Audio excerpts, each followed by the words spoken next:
What if I told you there was a coach, regarded as one of the best in history that you may have never heard of, with an incredible record of 23 flawless international wins and 0 losses?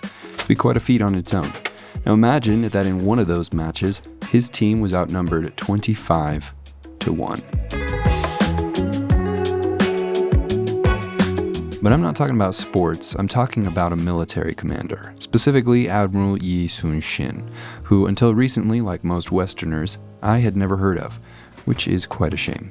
I've been slowly trying to improve my mini painting skills, and I thought a good way to do that was to paint a display bust, which is something that I've never done. When I was in Korea last October visiting family, my desire to find a good miniature to paint as well as find something uniquely Korean that I could bring home and make a video out of led me to the discovery of this figure and the history of Admiral Yi. I'm definitely not the most qualified to teach anybody how to paint miniatures, so instead today I'm going to be telling you the story of Admiral Yi and also showing and commenting on the painting process in the background. This resin figure is excellently sculpted but did require a bit of prep work. Fortunately, the process was very satisfying, and a nice cleanly built model is worth it when it comes time to paint. For historical context, Admiral Yi lived in the 1500s in Korea during the Chosun dynasty. According to Wikipedia, he played war games as a kid and would also threaten to shoot everyone with his bow and arrow, children and adults alike, causing the neighbors to avoid walking in front of his house for fear of getting shot. I know some little kids like that. Yi's family moved to Asan when he was still a boy, but he moved back to Seoul eventually in his 20s to pursue a career in the military. I'm going to be painting all these parts individually and then assembling them at the end, but one thing that the figure was missing was a plinth. It came with a rod to mount the figure on, but nothing else, so I needed to make a plinth. I grabbed the dimensions of the rod, then jumped over to my iPad and used Shaper 3D to design a plinth that I could slide the rod right into. Unfortunately, the print was a little wonky, so the hole was not the right size, which was a bummer, but it's okay. I made it work.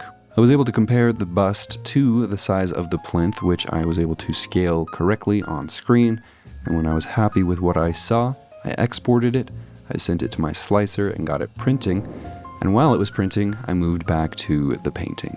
I got all of the individual pieces mounted up to some painting handles, which will make the painting process a lot less crampful for my hands. I only had 2 adjustable painting handles though, so I used some wooden offcuts for the other 2. If you've watched my channel for long, you'll know that I've painted a lot of humans, most of which are way smaller than this. But I have to say, this might be my favorite scale that I've ever painted a human at, and I might have to do more. After firing up the airbrush, I primed the Mini. When Yi took the military test for the first time, he impressed everyone with his archery skills. I guess sometimes it pays off to be a public menace. But he fell off his horse and he broke his leg, which caused him to fail. Then he took the test again later once he had healed and he passed. He quickly became known for his strategic skill and leadership potential, while defending border towns from marauders in the north. But because of his rapid climb in fame and the notice that he was getting for his accomplishments, he was falsely accused of desertion by his peers. He was then demoted, imprisoned, and tortured, and was eventually released and allowed to enter back into the military as an enlisted man. But he was determined and patient, if nothing else, which paid off, as he very quickly rose back up through the ranks, eventually becoming the commander of the Chola Naval District, where he began building up the navy and is credited for designing the new and improved version of the famous Korean turtle ship, which some of you probably know from Age of Empires.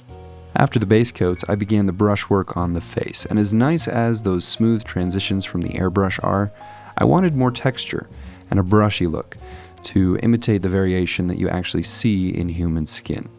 I recently upgraded my brushes, and I have to say, painting a face like this large, with nice brushes, is an absolute dream.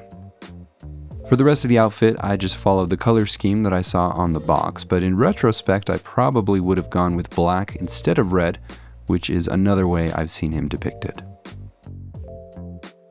In 1592, the Japanese daimyo Toyotomi Hideyoshi was seeking to invade China, and decided to use the Korean peninsula as the forward base for his invasion.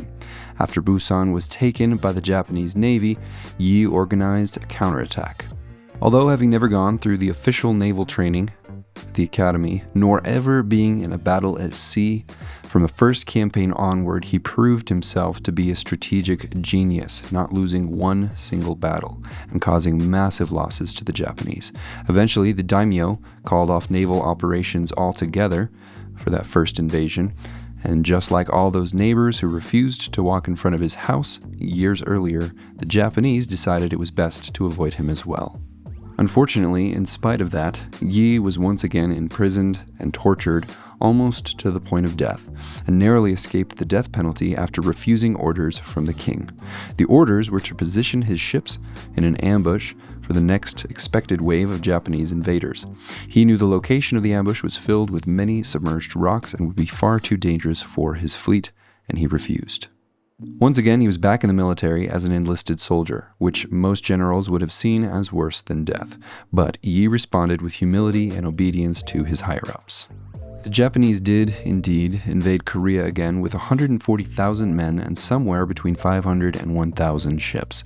Yi's successor, General Won Gyun, took the well-trained navy of 150 ships that Yi had built up, and he drove it headlong into a battle with the Japanese, and only 13 of those ships survived. It was at that point that the king and the royal court pardoned and reinstated Yi Sun-shin to command of the navy once again. But talk about a bummer. He created this beautiful thing, they handed it to somebody else who drove it into a wall, and then they gave it back to him. But Yi rose to the occasion.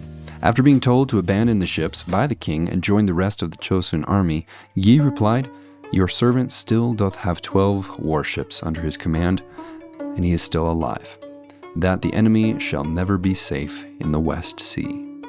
After which he led his tiny fleet in one of the most outstanding naval victories in history, defeating the Japanese fleet of approximately 333 ships with his meager 12, 13 counting his own. Following his epic victory at the Myeongnyang Strait, he led one final attack on the Japanese fleet. He won the battle, and in pursuit of the Japanese fleet, he was hit by a stray bullet. He knew that the wound was fatal, and he told his son and nephew who were near him, "The war is at its height.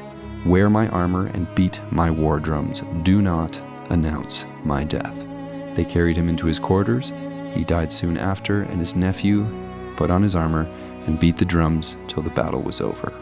I'll wrap up this video with an excerpt about Yi Sun-shin from The Influence of the Sea on the Political History of Japan by Vice Admiral G.A. Ballard. It is always difficult for Englishmen to admit that Nelson ever had an equal in his profession. But if any man is entitled to be so regarded, it should be this great naval commander of Asiatic race who never knew defeat and died in the presence of the enemy, of whose movements a track chart might be compiled from the wrecks of hundreds of Japanese ships lying with their valiant crews at the bottom of the sea, off the coasts of the Korean peninsula. And it seems in truth no exaggeration to assert that from the first to last he never made a mistake, for his work was so complete under each variety of circumstances as to defy criticism. His whole career might be summarized by saying that although he had no lesson from history to serve as a guide, he waged war on the sea as it should be waged, if it is to produce definite results, and ended by making the supreme sacrifice of a defender of his country. That is it for this video. Hope you enjoyed. Huge shout out as always to my patrons. You guys are the best. Have an awesome week, everyone. I'll see you next time.